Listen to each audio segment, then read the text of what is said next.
Salut Marine, Salut à bon vous retour deux. parmi nous. Merci. Aujourd'hui, tu nous parles de la justice et tu dis laisser la justice faire son travail. Ah oui, parce que je crois que c'est une phrase avec laquelle on peut être que d'accord. En réalité, la justice, elle ne se fait ni sur les réseaux sociaux, ni à la télé. Bref, T'as un exemple, j'imagine, évidemment. comme d'habitude. Bon, je pense comme d'habitude aux amis de Quatennens, qui nous disent qu'une petite gifle n'a jamais tué personne et que la joue de sa femme n'aurait pas dû se projeter contre la main de celui-ci, n'est-ce pas?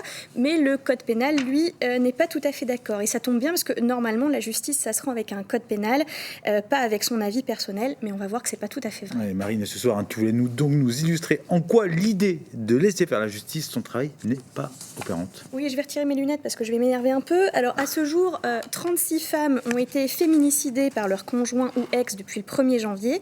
84% de ces femmes avaient déposé plainte. Exemple, le 22 janvier dernier, Catherine, étranglée par son mari avec une rallonge électrique à Pompéan en Ille-et-Vilaine, c'est chez nous. Elle avait signalé les violences à la police peu de temps avant. La plainte avait été classée sans suite le jour même. Et puis tu voulais nous parler aussi d'une autre situation, Marine. Oui, je voulais vous parler de Sabine qui a subi des violences répétées de la part de son conjoint pendant des années. Un jour, c'est la goutte d'eau, elle part à cause de violences devant ses enfants, elle va se réfugier chez des proches et là, elle va subir un enchaînement de difficultés qui vont conduire à un déni de justice, thème de ma chronique ce soir. Quand elle dépose plainte, avec la force qu'on sait nécessaire pour oser le faire encore aujourd'hui, c'est pour des faits de violences répétées dites habituelles, physiques, psychologiques et sexuelles. Premier déni de justice, le policier la reçoit comme un chien dans un jeu de quilles. Il ne note pas l'intégralité des faits. Il refuse de prendre en compte les violences sur les enfants et le viol conjugal. Pourquoi ? Parce que selon lui, ça traumatiserait les enfants si elle faisait ça. Moi, je pensais que c'était les agresseurs, en fait, qui traumatisaient les enfants, pas les mères protectrices. Mais enfin, bref, il refuse de noter donc les violences habituelles. Il décrit uniquement le dernier fait. Et surtout, c'est peut-être le truc le plus incroyable, il ne note pas que ce violent conjugal est armé et que c'est l'une des raisons pour lesquelles Sabine a peur et dépose plainte. Elle connaît très bien les chiffres des féminicides. Son conjoint la harcèle, la menace. Et elle prouve à la police, justement, avec les messages, les raisons pour lesquelles elle est partie. Est-ce que là, j'ai besoin de vous remontrer l'image des inconnus et de vous imiter le gardienne de la paix avant tout? Désolée pour l'accent, ou bien est-ce que c'est clair? On va s'en passer, c'est très clair, merci. Marine. Et puis c'est pas fini, apparemment. Non, parce que sinon, c'est pas drôle. Quand elle se rend à l'unité médico-judiciaire, on lui demande pas quel est son état psychique, aucune question à ce sujet. Second déni de justice. Sabine, malgré ce qu'elle a subi et le harcèlement de son désormais ex-conjoint, ne lâche pas l'affaire.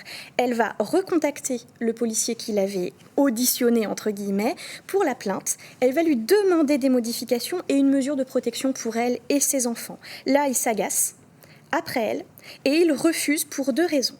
D'abord parce que selon lui, l'état psychologique de Sabine, je ne sais pas vous, mais moi je pense que si on tentait de me tuer pendant des années quotidiennement, je serais sûrement un petit peu secouée, mais bref, il refuse du fait de son état psychologique et il lui dit aussi que peut-être un jour elle aura besoin que son conjoint ou que la famille de son conjoint garde l'enfant, donc il vaut mieux pas aller plus loin. Et qu'est-ce qui se passe justement en ce qui concerne les enfants, Marine ? Sabine refuse dans ce cadre-là que le père les voie, elle a peur d'un drame, il est menaçant, alors le policier la recontacte à diverses reprises, il lui dit que le père se plaint, qu'elle devrait mettre en place une garde alternée parce que le père, lui aussi, a des droits.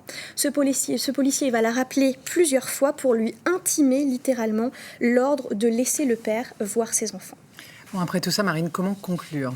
On peut conclure en disant que des histoires comme celle de Sabine, il y en a des milliers en France et qu'on remet régulièrement en doute leurs paroles, on la prend mal en compte et c'est comme ça que la justice ne peut pas faire son travail.